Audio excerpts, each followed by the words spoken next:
Sejam bem-vindos, guerreiros e guerreiras de todo o Brasil, aqui é o canal Raiz Tricolor.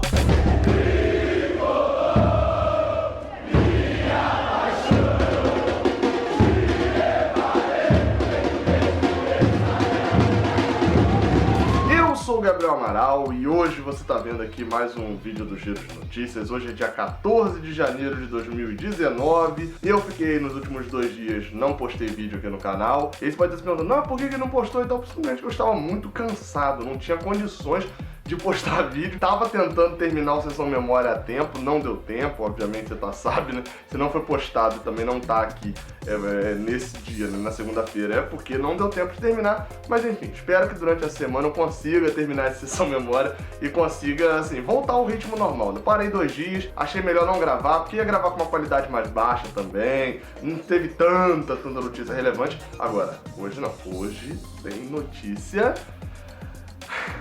esperançosa. Vamos embora para as notícias. Bem, falando em esperança, a esperança é a última que morre. E o time da Copinha do Fluminense soube bem disso, né? O Fluminense que na primeira fase se classificou até com uma relativa tranquilidade, né? Ganhou os 2 primeiros jogos, já estava classificado. Foi para a segunda fase como segundo colocado do grupo e aí enfrentou Londrina na segunda fase. E esse foi um jogo da esperança que foi realmente a última que morreu. O Fluminense perdia por 3-2 até os acréscimos do segundo tempo, quando Leandro empatou a partida do Fluminense 3-3 e nos pênaltis, classificação tricolor. O Londrina perdeu o primeiro, chutou pra fora e o último pênalti também cobrado pelo Londrina, o goleiro Heitor fez a defesa. Na terceira fase o Fluminense joga hoje, exatamente, joga hoje, segunda-feira, às 18 horas contra o Audax. O Audax que é o mesmo time que ganhou do Fluminense, que foi o líder do grupo na primeira fase. Para esse jogo o Fluminense tem o reforço, a volta do camisa 5, né, o que era titular e capitão do Sub-17 no ano passado. O volante André vai voltar, se recuperou, estava com cachumba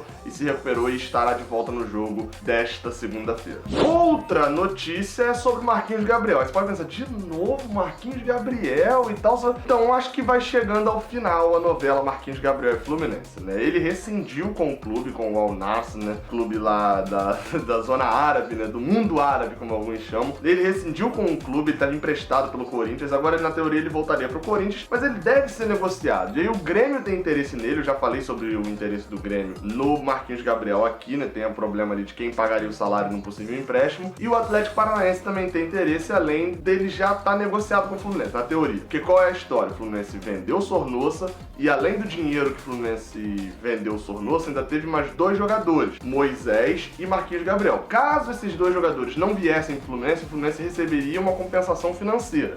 No caso de Moisés, ele não veio, o Fluminense recebeu uma compensação financeira, que foi o Corinthians custear 30% de Marlon. O Fluminense acabou adquirindo Marlon em definitivo. E agora Marquinhos Gabriel, fica a dúvida, né? O Fluminense receberá em dinheiro, pode receber em dinheiro esse valor, caso Marquinhos Gabriel não venha pro Fluminense, como também pode fazer da mesma forma, o Corinthians custeando uma transferência tricolor de algum outro clube. E aí, assim, a gente nunca sabe quem pode vir, né? Pode ser uma contratação de um jogador muito ruim, como pode ser uma contratação que o tricolor muito quer e o Corinthians vai ali dar uma parte do dinheiro, ou até mesmo já tem uma dívida com esse clube, enfim, tem uma série de fatores que podem acontecer. O fato é, acho bem difícil que o Marquinhos Gabriel venha. E antes aqui, ó, Loja do Raiz, ó, Loja do Raiz, passa lá e compra essa camisa maneiraça que eu tô usando aqui, tô usando essa camisa até direto, mais do que eu deveria usar. Tem a camisa verde também, camisa branca, design especial aí feito pelo artista Gabriel Araújo, o design aqui da camisa. Passa no link que tá aqui embaixo, tem um link aqui, ó, vai lá e compra a sua camisa,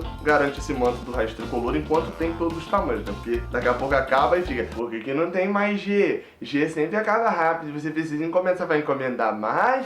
Aí fica tudo falando assim, né? Então aproveita enquanto tem todos os tamanhos, compra ela logo, passa no cartão, a gente envia via CVC, beleza? Agora, próxima notícia. E aí, eu sei que é o tema que todo mundo abriu esse vídeo pra ver, que é sobre Ganso e Nenê, né? Basicamente isso. Paulo Angione surpreendeu muita gente dando uma entrevista nesse domingo para a Rádio Globo. E aí eu vou ler aqui alguns dos principais trechos dessa entrevista.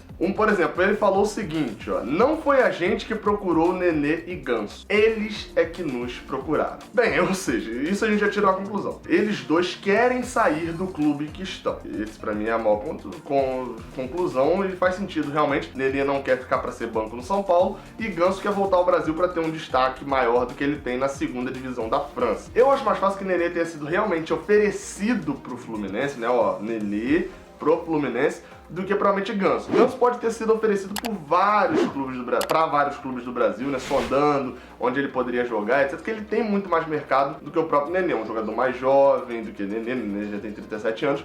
Então, assim, eu acho que oferecido ao Flu mesmo, Nenê foi. Ganso foi oferecido também, mas foi a vários outros clubes. Outra declaração de Paulo Angione foi a seguinte: como não podemos competir financeiramente no mercado, nós nos reinventamos. E aí ele cita o caso de Jadson, né, que o Fluminense recebeu a proposta do Cruzeiro e utilizou isso ao seu favor, e é um ponto importante por sinal, né? Por mais que digam que não tinha nada a ver, ele citou que quando recebeu a proposta de Jadson, o que eles estavam de olho é na permanência de Digão. E aí pensaram, não, opa, então a gente pode buscar os jogadores de lá do Cruzeiro também. E aí foram buscar Bruno Silva por empréstimo, e a rescisão de Ezequiel saiu, o Fluminense contratando em definitivo. Ou seja, teve a ver sim, a troca de Jadson e Bruno Silva teve a ver com a permanência de Digão e com a vinda de Ezequiel pro Fluminense. E ele também citou o caso de Sornosa, né, que foi o que eu falei lá no início. Além da venda, podia ter vendido só por dinheiro, mas não, vende por dinheiro, mas tira um cadinho desse dinheiro e me garante 2 jogadores. Se esses 2 jogadores não vierem, você me paga em dinheiro. Foi mais ou menos isso que o Fluminense fez com o Sornosa e o Corinthians. Ou seja, pode ser que tenha-se algumas ideias aí para compensar São Paulo. O Sevilha também quer uma compensação financeira para emprestar Ganso. Assim, eu só espero que não seja envolvimento de calazães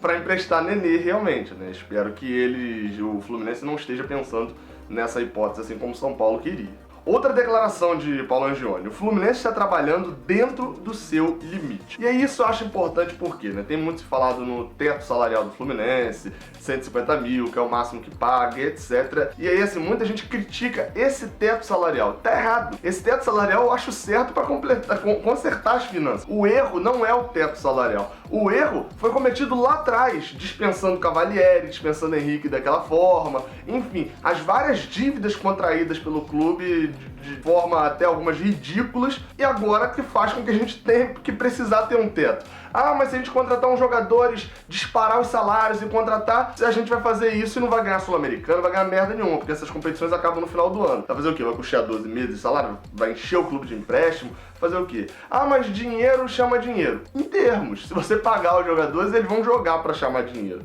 Então, assim, eu não vejo o teto como algo ruim. Eu acho que podem haver exceções. Por exemplo, Ganso é um cara que, se vier, todo o elenco vai entender que, caraca, ó, esse cara aqui tem nome, tem peso, e sabe quando era Romário, né? Romário tá no elenco, não. Ele pode chegar atrasado. Eu sou um Regis mortal, ele é Romário. Obviamente que eu não tô comparando o Ganso a Romário, mas a situação seria parecida. Ganso tá ganhando acima do teto, porque, ó, não, tem um parceiro que tá pagando o salário dele. Tem alguma situação, como por exemplo até a situação do São Paulo, né, do Corinthians, né, no caso do Corinthians, que essa compensação financeira de Marquinhos Gabriel até poderia ser utilizada, não sei quanto que seria essa compensação financeira, né, mas poderia ser utilizado para puxar essa sobrecarga do salário de Ganso ou de Nenê no Fluminense. E por último, a última frase que me chamou a atenção foi a seguinte: gosto de ousar, vamos torcer para que venham os dois. Meu amigo, como diria Adriano Imperador, meu amigo, se vem os dois, rapaz, mas não precisa nem jogar a Sul-Americana. Pega a taça e dá pra gente. Porque assim, aí seria uma bola dentro total. Obviamente, eu achei interessante que ele também fala antes, né, que a gente não vai se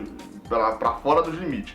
Acho quase impossível que venham os dois, né? Isso é grande verdade, enfim, qualquer um saca que realmente é quase impossível, né? Como ele falou, gosto de ousar, seria uma ousadia dizer que viriam os dois. Agora, se o Fluminense consegue a contratação de Ganso e de Nenê, e ele até brincou que o Fernando Diniz já sabe um jeito ali de colocar os dois pra correr muito, melhora significativamente o time do Fluminense. O Fluminense deixa de ser um coadjuvante dentro do Carioca e ser um possível rebaixado no Brasileirão, pra gente poder falar, ó, vai brigar meio de tabela, pode beliscar a Libertadores, até porque tem vaga pra todo mundo na Libertadores agora, né? E de ser realmente um time que vai entrar pesado na Sul-Americana. Então, assim, São duas contratações que mudam o patamar do time. Eu não acharia problema de passar um pouco o teto para esses jogadores. Acho importante ter o teto, porque o teto evita que a gente assine com jogadores como o Júlio César, por exemplo, goleiro, por 300 mil reais. Aleatoriamente, assim, que tenha jogadores com salário muito alto que não mereceriam. Nesse momento, não teria necessidade do Fluminense ter. Mas não acho que o teto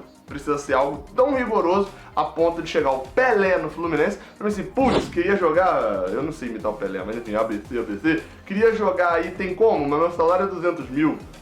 Putz, dá não. 150 aqui só. Óbvio que não, né? Então, assim, tem que ser rigoroso, mas não precisa ser imutável, né? Talvez seja esse o ponto que eu queira falar sobre o teto do Fluminense. E só pra destacar, porque passou aqui, né, eu não acabei não fazendo giro de notícias nesse final de semana, mas o Fluminense teve mais um jogo treino, dessa vez contra o Magiense. O Fluminense já tinha feito um jogo treino contra a Cabo Friense, ganhou de 1-0, dessa vez contra o Magiense, 4-1 pro Fluminense, gols de Ione Gonzalez, Luciano, João Pedro e Luiz Fernando. Muito obrigado a todos, saudações tricolores e até a próxima!